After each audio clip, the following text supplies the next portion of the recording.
Doctor Ajay Alok, Pappu Yadav एक सवाल बहुत अहम उठा करके गए हैं। उनका कहना है कि जो आधार कार्ड सरकार ने बनाया, जो आधार कार्ड सब चीजों से लिंक है, वही आधार कार्ड अब अमान्य हो गया। जहां तक वोटर्स की बात है, उनकी पहचान की बात है, ये किस तरीके का नियम है? और ये नियम जो है, उनका कहना है चुनाव आयोग नहीं लाया है, ये सरकार लाई है, ये बीजेपी का षड्यंत्र है।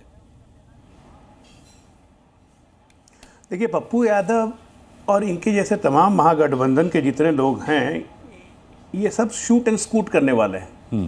भाग गए आपके यहाँ से भी जब आपने उन्हें रोका तो। क्योंकि मैं तो अभी उनसे पूछने वाला था, भाई साहब पीछे में आईएनसी का बोर्ड लगा के बैठे हुए हैं, शिवराज जी से पूछिए पप्पू यादव कांग्रेस में है कि नहीं है, तो फिर बोर्ड कैसे लगा लिया कांग्रेस पार्टी में। राहुल गांधी की गाड़ी पर चढ़ने नहीं दिया, विजुअल सबको दिखा रहे हैं, आप भी दिखा रहे थे, उसमें कुछ नहीं बोले। मैं कांग्रेस का ऑथेंटिसिटी करता हूं। आलोक शर्मा उनके आईसीसी के नेशनल स्पोक्स पर्सन थे। 1 मई 2024 डेक्कन हेराल्ड में छपी हुई खबर है ये रही कि पप्पू यादव या उनकी पार्टी ने कांग्रेस में मर्जर हुआ नहीं, कांग्रेस पार्टी में वो शामिल नहीं हुए जब वो इंडिपेंडेंट चुनाव लड़ रहे थे। तो फिर काहे के लिए पीछे में कांग्रेस का झंडा लगाए हुए भाई? खुद अपने बारे में क्लैरिटी पता ही नहीं है। अब इनसे कोई पूछेगा कि आप ये क्लैरिफाई कीजिए, इसकी वेरिफिकेशन होनी चाहिए, कहीं की वेरीफाई नहीं करेंगे। शुभ्रांशी करने वेरीफाई पप्पू यादव ऑफिशियली कांग्रेस में है कि नहीं। तो जिसको अपने वेरिफिकेशन के बारे में पता नहीं है, वो वोटर आइडेंटिफिकेशन की बात कर रहा है। आधार कार्ड बनाने के लिए आपके दर्शकों को ही पता होगा, हम सबको पता होगा, सबके पास आधार कार्ड है, हम सबने बनवाया है। आधार कार्ड बनवाने के लिए भी हमें 2-4 डॉक्यूमेंट्स देने पड़ते हैं। वही डॉक्यूमेंट्स तो चुनाव आयोग मांग रहा है। वो डॉक्यूमेंट्स देने में आपको क्या दिक्कत है भाई? आधार कार्ड बनवाने के लिए आप वो डॉक्यूमेंट जमा कर सकते हैं, लेकिन अपना वोटर को आई कार्ड को वेरिफिकेशन के लिए वो कार्ड आपको, वो डॉक्यूमेंट जमा करने में आपको दिक्कत है। किसको दिक्कत है? ये कहे कि बिहार से 4 करोड़ लोग बाहर हैं। पप्पू जी को भी ये भी नहीं पता है कि आज की डेट में चुनाव के आयोग के पास 4 करोड़ 11 लाख फॉर्म सबमिट हो चुके हैं, ऑफिशियल है। अभी 16 दिन बचे हुए हैं। इससे परेशानी किसको है? ये परेशानी उन लोग को है जो फर्जी तरीके से वोटर लिस्ट में घुसे हुए हैं। साफ साफ हमने कहा है कि एक भी जेन्युइन छूटेगा नहीं, एक भी बांग्लादेशी रोहिंग्या जुटेगा नहीं। मकसद सीधा साफ है। आज जितने जातियों के नाम गिना रहे थे ना, तो पप्पू जी को ये भी बताइए, आरजेडी के ही मेरे मित्र होंगे, पता होगा उनको, 94 लाख आरजेडी या जेडीयू की जब सरकार थी तो सरकार ने 94 लाख परिवार को पूरा डेटा सहित योजना में लिया था, जब उन्होंने जातिगत सर्वे करवाया था कि इनको 2-2 लाख रुपए की हम आर्थिक मदद देंगे। और एक परिवार पे औसतन इन्होंने 4 से 5 आदमी का नाम रखा था। तो एक परिवार में अगर 405 आदमी हैं और आपके पास डेटा है 94 लाख परिवार का, तो अगर मैथमेटिक्स आता है तो 94 × 4 कर लीजिए या 94 × 5 कर लीजिए। तो दैट मीन्स कि 3.5-4 करोड़ का तो डेटा इनके पास मौजूद होना चाहिए, आरजेडी वालों के पास। समस्या क्या है? मूल प्रश्न पे आइए, समस्या क्या है? महाराष्ट्र में आप चिल्लाए, राहुल गांधी जाके चिल्लाए कि वोटर जोड़ दिए गए, वोटर जोड़ दिए गए, वोटर जोड़ दिए गए। उसके बाद चिल्लाना शुरू किया कि वोटर लिस्ट का पुनरीक्षण होना चाहिए, पुनर्निरीक्षण होना चाहिए। चुनाव आयोग ने पुनर्निरीक्षण पूरे देश के लिए कर दिया। बिहार में चुनाव था, बिहार से शुरुआत की, बंगाल से ममता दीदी चिल्लाना शुरू की, बिहार तो ट्रेलर है, अगला बंगाल में आएंगे। क्यों नहीं आएंगे भाई? भारत का हिस्सा बंगाल नहीं है? इन सब की दिक्कत एक ही है अनुराग जी, इन सब की दिक्कत है कि इनके भाईजान जितने बांग्लादेशी या रोहिंग्या हैं, उनका नाम वोटर लिस्ट से एडिट होना शुरू हो जाएगा। उदाहरण के तौर पे बता रहा हूं, 13 लाख आवासीय आवेदन पिछले 1 सप्ताह में किशनगंज में आए। कैसे आगे भाई? आज तक तो नहीं आ रहे थे।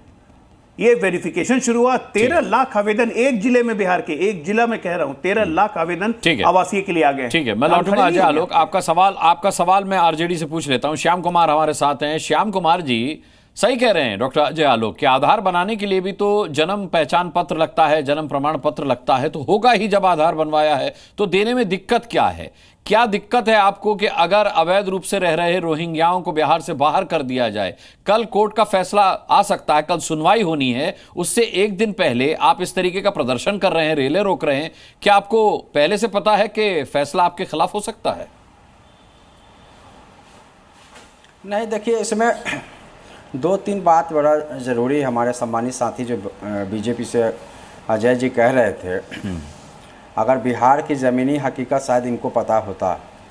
20 साल से सरकार चला रहे हैं और वहाँ पर रोहिंग्या आ गए कि बांग्लादेशी आ गए, ये तो ये अपनी सरकार और केंद्र सरकार पर बड़ा सवाल खड़ा कर रहे हैं कि मतलब ये जो है इस पोजीशन में नहीं है, इनको पता ही नहीं है।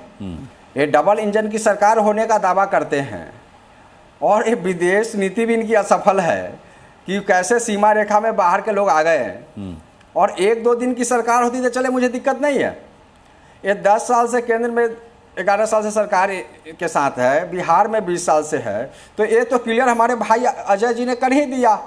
जो सवाल बार बार हम लोग उठा रहे थे कि बिहार में जो है शासन सत्ता नाम की कोई चीज़ नहीं है, इनका ध्यान सिर्फ और सिर्फ मतलब सियासी लाभ लेना, बड़े बड़े राजनीतिक घरानों को बड़े बड़े पद और फायदा दिलवाना एक काम है। तो ये भाई ने क्लियर कर दिया। बड़ा मैं अदब और सम्मान के साथ अजय भाई को कहूँगा कि आपने ठीक कहा कि अगर वो आए हैं तो आप लोग फेल हैं। एक तो बात ये बात हो गई। दूसरी बात मेरा इसमें साफ साफ कहना है कि ये वक्त हमारे लिए बिहार के मजलूम लोग के साथ खड़े होने का वक्त है।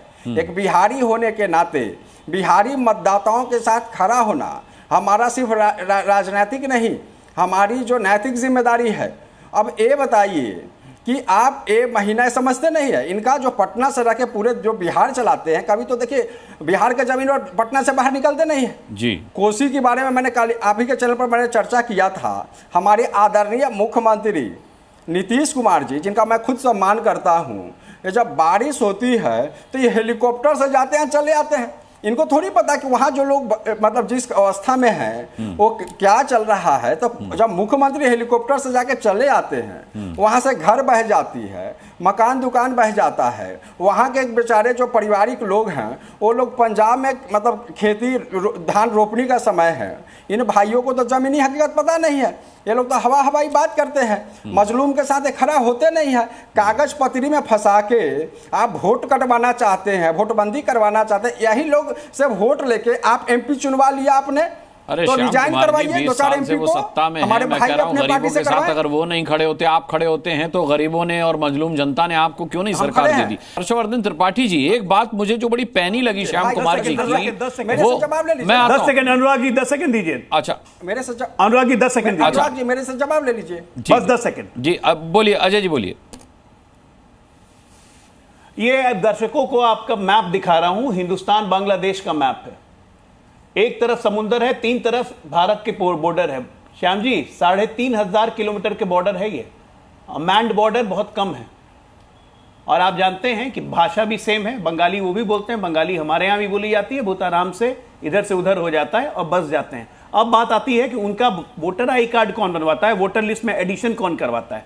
ये आपके जैसे नेता जो लेकिन सरकार तो आपकी है सर, व्यवस्था तो आपकी है, अजय आलोक, व्यवस्था तो आपकी है, इसलिए तो हटा रहे हैं। आयोग आपका, एक मिनट, इसीलिए तो हटा रहे हैं। छटपटी क्यों हो रहा है अनुराग जी? अनुराग जी छटपटी क्यों हो रहा है? दिल्ली हो जाए, हरियाणा हो जाए, कहीं हो जाए, बांग्लादेशी रोहिंग्या को महाराष्ट्र हो जाए, डिटेंशन कैंप में रखा जा रहा है, चुन चुन के डिपोर्ट किया जा रहा है। ये हरकत तो सरकार कर ही रही है। वोटर वेरिफिकेशन में दिक्कत यह है कि बिहार में कुछ नहीं तो अभी इनके 70-80 लाख जो इनके भाईजान वोटर बने हुए नकली, वो मैं डॉक्टर अजय आलोक लौटता हूं। हर्षवर्धन त्रिपाठी जी, और महाराष्ट्र में मुंबई हाईकोर्ट ने कांग्रेस पार्टी को इतनी अच्छी थप्पड़ लगाई थी कि आप समय बर्बाद करते हैं, फाइन तक लगा दिया, लेकिन तब भी साहब को सुधरना नहीं है।